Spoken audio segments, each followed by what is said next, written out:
Mais uma vez, muito bem-vindo a mais um Médico de Família e hoje volto a estar na companhia da doutora Eunice Parcelas. Eunice, mais uma vez, bem-vinda. Obrigada. Já tínhamos prometido no programa lá atrás que hoje voltaríamos à questão da anemia e hoje, mais concretamente, a anemia por déficit de ferro, enfim, conhecida como anemia ferropénica. Apesar deste palavrão, queres começar por nos explicar o que é isto?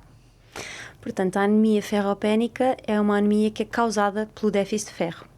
A anemia por si só, nós já falámos no programa anterior, portanto, significa que temos uma hemoglobina diminuída, o que traduz uma diminuição dos glóbulos vermelhos no nosso corpo e, portanto, está comprometido aqui o fornecimento de oxigênio às nossas células, aos nossos tecidos, aos nossos órgãos. Normalmente diagnostica-se quando temos uma hemoglobina abaixo de 12 nas mulheres, ou abaixo de 11 se for uma grávida, sendo que no segundo trimestre é abaixo de 10,5, ou quando temos uma hemoglobina abaixo de 13 nos homens. Isto acontece porque os homens, como têm uma maior quantidade de testosterona, há uma maior produção da hormona que produz os glóbulos vermelhos, que é a eritropoetina, e os homens também têm mais massa muscular, portanto têm mais necessidades de oxigênio nos seus tecidos e, portanto, têm uma hemoglobina normalmente superior à das mulheres. Portanto, aqui o diagnóstico é diferente de um para o outro. E, portanto, ferropénica significa que é devido ao déficit de ferro. O déficit de ferro pode existir porque há uma diminuição da ingestão, portanto, do consumo de alimentos com ferro, porque há um aumento das perdas de ferro, ou porque há uma diminuição da absorção desse ferro no organismo, basicamente. Há aqui eu diria, eu não sei se é mito, se é verdade, mas a noção de que isto só acontece nas grávidas ou então nos vegetarianos. Explica-nos lá um pouquinho esta história. De todo. A anemia ferropénica é a causa mais comum de anemia, portanto, mais de 50% dos casos de anemia são devido à falta de ferro. E também já vimos no programa anterior que a anemia é um problema muito prevalente, não é? 25% do mundo inteiro sofre de anemia, cerca de 2 bilhões de pessoas, portanto é muita gente a sofrer de anemia e mais de 50% é causado por falta de ferro. Até se estima que em Portugal cerca de 32% da população tem déficit de ferro. E muitos não sabem, não é? E muitos não sabem, exatamente. Portanto, desses 32% que têm déficit de ferro, a maior parte não são vegetarianos nem grávidas, não é? Portanto, a maior parte das pessoas que têm anemia ferropénica não é devido à gravidez nem é devido ao vegetarianismo. Não quer dizer que essas condições não aumentem a predisposição de ter uma anemia ferropénica, claro que sim. A gravidez, por ser um estado em que há maior consumo do ferro, há um aumento das necessidades de ferro, porque ele é utilizado na formação do bebê, não é? Do embrião, do feto. E na alimentação mais tendencialmente vegetariana, ou mesmo vegetariana estrita, realmente há uma diminuição da absorção do ferro. Porquê? Porque há dois tipos de ferro. E podemos já abordar esse tema dos tipos de ferro, portanto, que é o ferro M e o ferro não M. O ferro M é um ferro que só existe nos alimentos de origem animal. Portanto, existe na carne, existe no peixe, existe nos ovos, nos laticínios. O ferro não M é um ferro que existe nos vegetais e, portanto, a sua absorção é um bocadinho diferente, enquanto que o ferro M, portanto, o ferro dos alimentos de origem animal, mesmo que seja pouco, portanto, sabemos que alguns alimentos de origem animal não têm muito ferro. Por exemplo, a carne vermelha tem muito ferro, mas há alguns tipos de peixe que não têm muito ferro, por exemplo. Mas esse ferro é como se tivesse ali uma via verde dentro do nosso intestino. Ele vai rapidamente para a corrente sanguínea.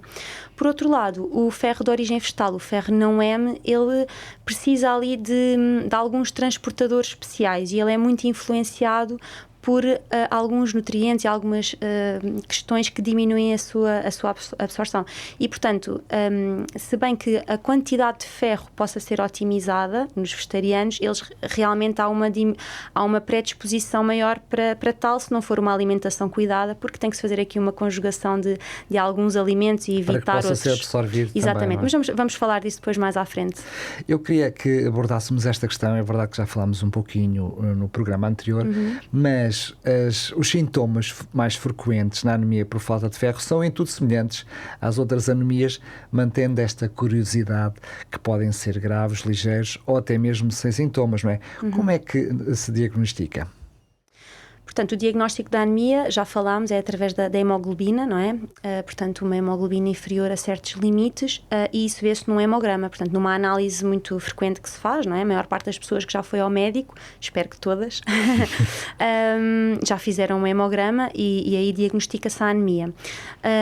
Como já falámos, é muito importante investigar a causa da anemia, porque a anemia é uma doença por si só, mas é uma manifestação de outra doença. E, portanto, para diagnosticarmos se a anemia é ferropénica ou se há outra causa, nós temos que fazer alguns exames, algumas análises, também a observação clínica, a história clínica. Portanto, quando se vai ao médico há toda essa avaliação. Mas, portanto, uma análise importante para perceber se é devido à falta de ferro ou não é o estudo do ferro, portanto, também nas análises, a ferritina, portanto, e outros parâmetros, não somente o ferro sérico. Na verdade, é também um mito de que o ferro sérico, aquele ferro que nós vemos nas análises, que é extremamente importante para diagnosticar a anemia ferropénica e nem sempre. Portanto, é mais a ferritina, a saturação da transferrina, portanto, e ali outros fatores. E também no hemograma também já dá para dar algumas evidências da presença de falta de ferro. E quanto aos sintomas, a anemia ferropénica tem algum tipo de sintomas diferenciados das outras anemias ou são os mesmos? É assim, o déficit de ferro por si só pode dar sintomas. Portanto, imaginemos que nós temos de repente nós temos alguma condição e começamos a comer menos quantidade. Podemos desenvolver essa falta de ferro, esse déficit de ferro progressivamente, ou, por exemplo, estamos a perder sangue continuamente por um problema no intestino, estamos a perder sangue, é uma torneira que está aberta, não é? Está a pingar, nós não reparamos, mas ao fim de um ano enche uma banheira, não é? E, portanto, esses sintomas podem não ser percebidos, portanto, eles são muito ténues e ocorrem ao longo do tempo e podem só ser percebidos realmente numa fase em que dá anemia. Mas, portanto, esta perda de ferro pode levar ao déficit de ferro e pode levar esse déficit de ferro antes de haver anemia. Portanto, a anemia pode ocorrer só depois, quando há um certo déficit de ferro. Portanto, já se usou as reservas para fazer mais glóbulos vermelhos, para produzir mais glóbulos vermelhos, e só quando não há o ferro suficiente para produzir glóbulos vermelhos é que há menos glóbulos vermelhos, não é?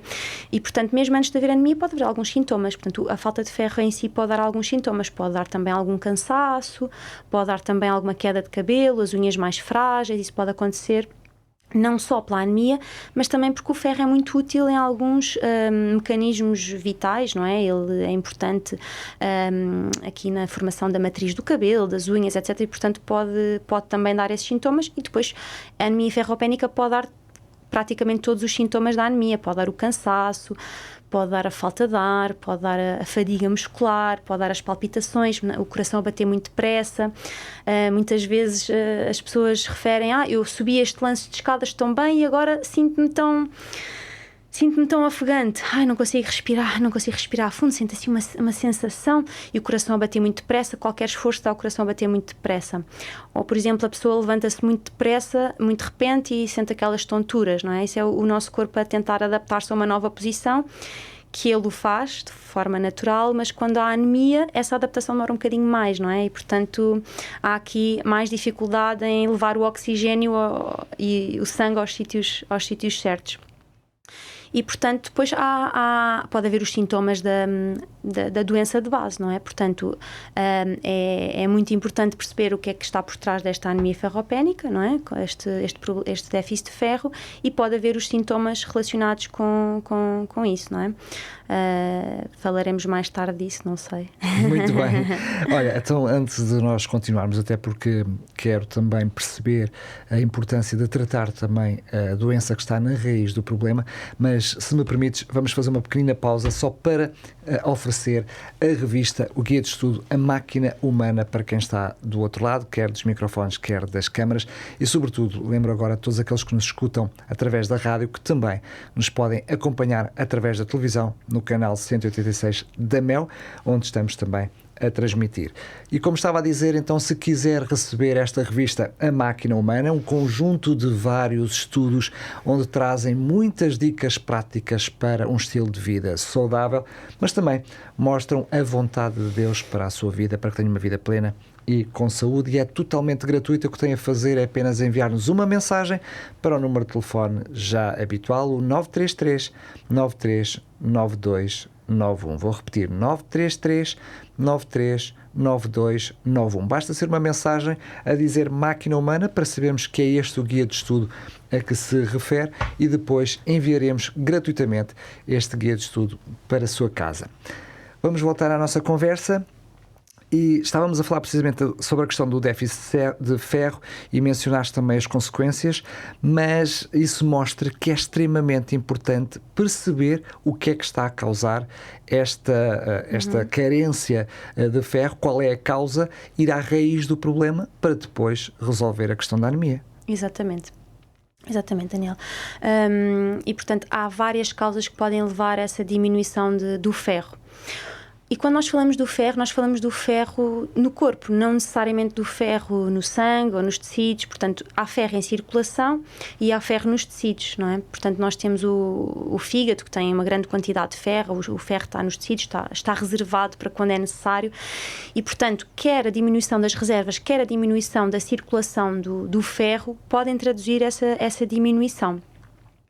E, portanto, o que é que pode levar à diminuição do ferro, não é? Propriamente dito. Aquela que nós podemos aqui falar primeiro, que é muito comum, é a diminuição do aporte. Portanto, eu vou ingerir menos ferro. Portanto, o ferro é um micronutriente muito importante, como já falámos, essencial à formação da hemoglobina, para transportar o oxigênio a todas as nossas células. Mas ele adquire-se através da alimentação. É através da alimentação que nós vamos buscar o ferro, os tais dois tipos de ferro. Mas o que interessa é o ferro, o produto final que entra dentro do nosso sangue e depois dos nossos tecidos. Se nós, portanto, diminuirmos a ingestão desse ferro, há uma tendência mais para déficit de ferro. Como é que se pode diminuir essa ingestão? Portanto, numa dieta hipocalórica, uma pessoa está a tentar perder peso, come menos ou come menos calorias, há aqui mais risco para déficit de ferro.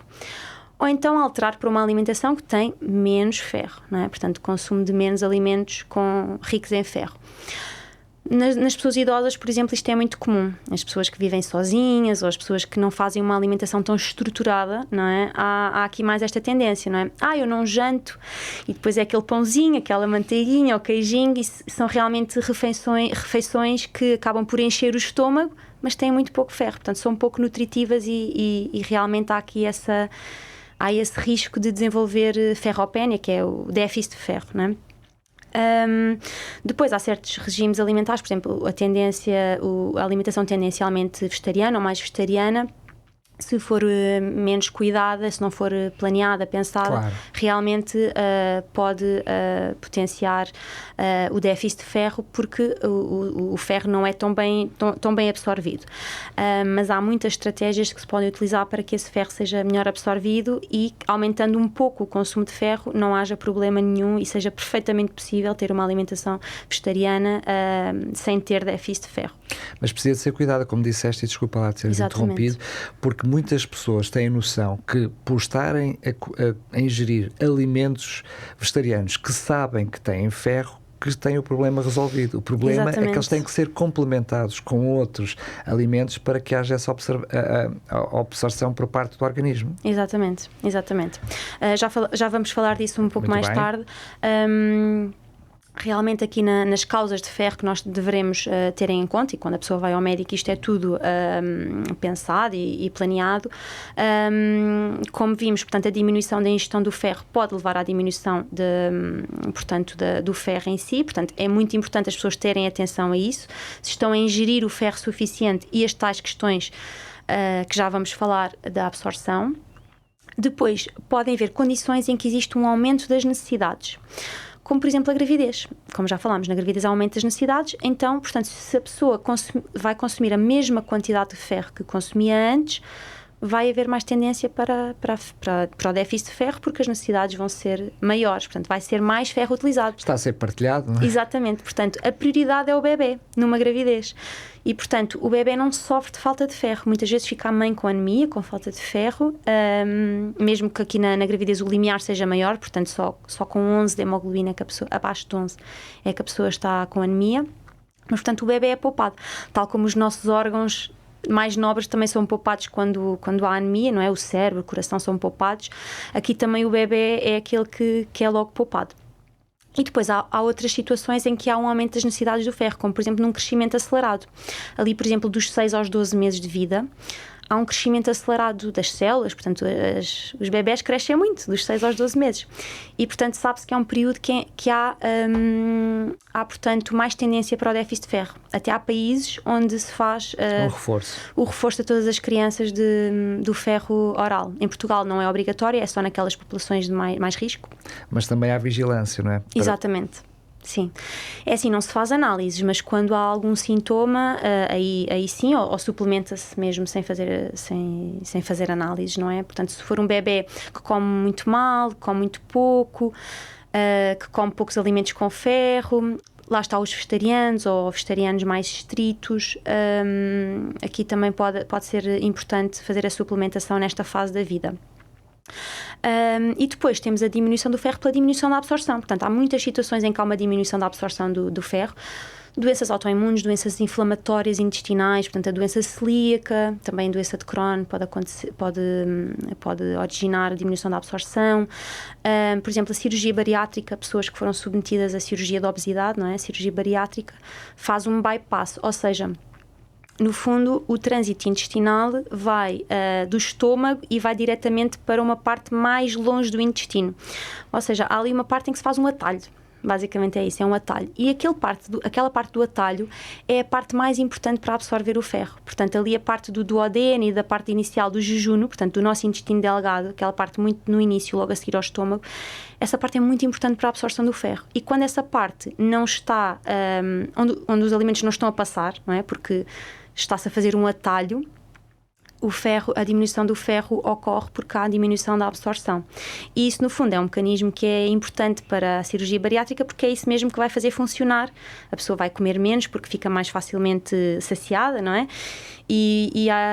Portanto, a digestão vai ser mais rápida e, portanto, nesse caso, há uma diminuição da absorção dos nutrientes. Que normalmente também às vezes é conhecida e às vezes também é compensada automaticamente através de medicação, não é? Normalmente quando se percebe que há essa cirurgia, há essa vigilância, há logo esse reforço. Há um reforço de alguns nutrientes, muitas vezes de ferro, e por vezes o ferro oral não é suficiente, tem que se fazer mesmo ferro na veia, ferro endovenoso, porque a absorção realmente está comprometida, mesmo que a quantidade de ferro esteja lá. Depois temos outras situações em que há a diminuição do ferro por perda. Portanto, a única forma de perder ferro é perda de sangue, porque o ferro, lá está, como falámos, ele tem um mecanismo no nosso corpo de reciclagem, de reutilização. E a forma de o perder realmente é perder sangue. Por isso é que a forma mais fácil de tirarmos ferro do corpo quando há ferro a mais é fazer uma sangria, é tirar sangue. Não parece nada agradável, mesmo vindo da boca. Tenho muitos dentes a fazer. Mas sim, quando há excesso de ferro ou excesso de glóbulos vermelhos, que é o contrário do que estamos a falar, é um tratamento que se faz, é tirar sangue, porque ao tirar sangue, é como uma dádiva de sangue, não é? Ao tirar sangue nós estamos... parece mais simpático. Já parece mais simpático, não é? Porque aí é com um objetivo importante ajudar o outro, não é? Aqui realmente retira-se ferro do corpo e, portanto, numa perda de sangue, especialmente se for aguda, há muitos sintomas, não é? Se for uma perda de sangue aguda, a pessoa de repente tem um acidente, perde meio litro de sangue, uma hemorragia, exatamente, perde meio litro de sangue, há muitos sintomas associados, o corpo está a tentar compensar aquela perda e há muitos sintomas agudos da anemia. Se for uma coisa crónica, assim uma perda ligeira, um bocadinho mais, todos os dias, não há tanta percepção, às vezes só a longo prazo.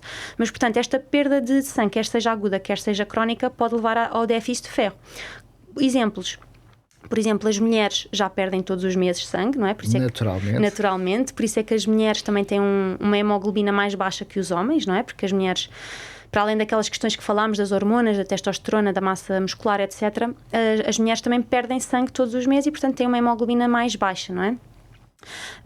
Mas se houver um aumento destas perdas menstruais por um mioma ou por outro mecanismo que esteja a comprometer, portanto no útero, por exemplo, pode haver realmente anemia devido a este déficit de ferro. E há outras situações que podem levar a uma perda de sangue crónica, por exemplo, problemas urológicos, em que há uma perda de sangue através da urina, problemas gastrointestinais, por exemplo, uma úlcera, pode levar a uma perda de sangue crónica, mesmo que seja em pequena quantidade, varizes no esófago, portanto são como se fossem feridazinhas no esófago. Então, desculpa lá ter interrompido, mostra-nos que é bastante importante, sobretudo, prevenir essa falta de ferro e estarmos atentos. O que é que podemos fazer para garantir que não haja carência de ferro? Pronto, realmente aqui em termos de estilo de vida, de alimentação, há aqui algumas questões que podemos fazer, mesmo que seja uma pessoa que consuma todo o tipo de alimentos, é importante ter em atenção algumas questões. Portanto, a primeira questão é garantir o aporte adequado de alimentos com ferro. Portanto, os alimentos que têm mais ferro, portanto, a carne vermelha realmente tem muito ferro, não é a fonte que eu acho melhor para a saúde de ferro, mas realmente uma pessoa que já consome carne, é importante ter em atenção que é uma boa fonte de ferro, não é? As carnes vermelhas, alguns peixes também, outros nem tanto, não têm tanto. Depois de origem vegetal e que são muito interessantes são as leguminosas. As leguminosas são ótimas para a saúde e têm muito ferro, portanto, feijão, grão, lentilhas têm imenso ferro. Há alguns vegetais, portanto, por exemplo, os espinafres, as folhas de beterraba, por exemplo, outros legumes de folha verde escura. É curioso, tu disseste as folhas de beterraba e saltaste a beterraba, quando sabemos que muitas vezes as mães que quando querem impingir beterraba aos filhos para que eles gostem, digam, come beterraba porque isso é muito rico em ferro, mas não necessariamente. Sim, na verdade a beterraba não é dos vegetais que têm mais ferro, isso na verdade é um mito. A beterraba, claro que é um alimento ótimo e tem algum ferro, mas há vegetais que têm mais ferro, por exemplo, os espinafres. Também, não é? Os leguminosas têm muito mais ferro, por exemplo. Sim, exatamente, às vezes a pessoa tem anemia e dizemos come carne e beterraba, que isso passa e por vezes não passa só por isso. Por exemplo, os espinafres têm 3,6 miligramas de ferro por 100 gramas do alimento e a beterraba só tem 0,8 miligramas de ferro por 100 gramas do alimento e, portanto, é menos quantidade. Não quer dizer que não tenha, mas há alimentos que têm mais. Depois, outros alimentos que nós podemos incluir na nossa alimentação que também têm ferro. Os frutos secos, portanto, as oleaginosas, cajus, nozes, amêndoas, etc. Algumas sementes também, as sementes de sésamo, cânhamo, etc., linhaça. Não têm muito, mas realmente se forem consumidas todos os dias e numa variedade, é aqui algum aporte de ferro. E depois é muito importante terem atenção que há alimentos que aumentam a absorção do ferro e há alimentos que diminuem a absorção do ferro. Assim, de forma geral, alimentos que aumentam a absorção do ferro, a vitamina C. A vitamina C é essencial, portanto, vegetarianos, as fontes de ferro têm que estar sempre junto das fontes de vitamina C. Portanto, consumir uma laranja, uma tangerina, um kiwi, um pimento vermelho com a refeição principal para aumentar a absorção do ferro que já vem dos outros alimentos e diminuir a absorção e diminuir o consumo de alimentos que diminuem a absorção do ferro na refeição. Por exemplo, um café depois da refeição diminui a absorção do ferro. Vinho tinto à refeição diminui a absorção do ferro. Chá preto, chá vermelho também diminui a absorção do ferro. Os laticínios à refeição, comer um iogurte, comer queijo, comer manteiga com a refeição, como tem muito cálcio, diminui a absorção do ferro. Já percebemos porque é que há tanta falta de ferro, porque isso é bastante comum nas nossas refeições. Exatamente, é verdade. E depois alguns vegetais também podem, se tiverem muito cálcio, também pode haver uma diminuição da absorção do ferro. Se eu tiver alimentos com muito cálcio, também pode haver essa diminuição, ou muitos oxalatos, que estão, por exemplo, nos espinafres crus. Portanto, espinafres crus não é uma boa ideia. Espinafres cozidos. Muito bem. Já vimos então como a alimentação é fundamental para prevenir, mas também para curar. Quais são então as melhores estratégias? Como é que se pode curar? Já percebemos que comer todos esses alimentos é por aí o caminho, mas o que é que a nível médico se faz para curar quem tem anemia? Imagino também que vá tratar o problema base, mas o que é que nos pode dizer sobre esse assunto? Portanto, temos uma anemia por déficit de ferro, vamos falar da parte alimentar, pode não estar a ser cumprida. Para além da parte alimentar, vamos perceber se existe falta de ferro, vamos perceber porque é que existe a falta de ferro e vamos tentar perceber qual é que é a causa. Identificando a causa, por exemplo, miomas no útero, e é por isso que a mulher está a perder mais sangue, é por isso que tem déficit de ferro e anemia. Vamos tratar o mioma, vamos perceber se há alguma coisa a fazer. Se não houver nada a fazer, ou mesmo que façamos, por vezes é muito importante suplementar com ferro. medicar com ferro. Há muitas formas de ferro oral, em ampolas, em comprimidos, em granulados, etc. Se não for suficiente, ou se a pessoa não tolerar, há pessoas que têm alguns desconfortos, desconforto gastrointestinal, têm mais diarreia ou têm obstipação devido ao ferro oral, pode ser necessário mudar o ferro, portanto mudar a formulação do ferro, ou mesmo fazer o ferro endovenoso, especialmente se não houver aqui uma boa absorção, como nos casos em que falámos de diminuição da absorção, pode ser muito importante o ferro endovenoso, que é feito a nível hospitalar e com acompanhamento especializado, adequado. A questão da transfusão de sangue é transfusão de sangue normal ou é transfusão de sangue enriquecida com ferro? Porque sei que muitas vezes também se faz transfusão de sangue, sobretudo em questões rápidas, não é? Portanto, quando se fala de transfusão de ferro, não existe transfusão de ferro. Ou existe ferro endovenoso, quando nós levamos ferro, é ferro endovenoso, ou a transfusão de concentrado eritrocitário. Ok, isso. A transfusão de sangue, dita comum, que é aquele sangue vermelhinho, não é? É a transfusão de concentrado eritrocitário. Ou seja, o nosso sangue é separado, são colhidos os eritrócitos, é um concentrado dos eritrócitos e está-se a dar esses eritrócitos, ou seja, está-se a dar os glóbulos vermelhos ali numa solução aditiva, etc. Dá-se diretamente os glóbulos vermelhos à pessoa e, portanto, isso trata diretamente a anemia. Quando ela é grave, ou quando tem sintomas ali a partir de um certo valor da hemoglobina, quando é necessário e mais nada funciona, ou quando é uma perda de sangue aguda e realmente é muito importante tratar de forma rápida. Há pessoas que chegam à urgência com uma hemoglobina de 3 gramas por decilitro, 5, 6, portanto, muito graves, não é? E aí é muito importante fazer uma transfusão de sangue, que é a única coisa que resolve de forma rápida a diminuição dos glóbulos vermelhos. E, portanto, a transfusão é de glóbulos vermelhos. Para terminar, em caso de anemia ou de sintomas, rapidamente, médico, é ali que se trata o problema, é ali que se sabe o que se passa, é isso? Exatamente. Muito bem, quero agradecer mais uma vez. Voltamos a encontrar-nos no próximo programa. Adeus, até breve. Para si que está desse lado, ainda não fechamos o programa, porque ainda tenho a oferta habitual para lhe fazer da nossa revista, do nosso guia de estudo, A Máquina Humana.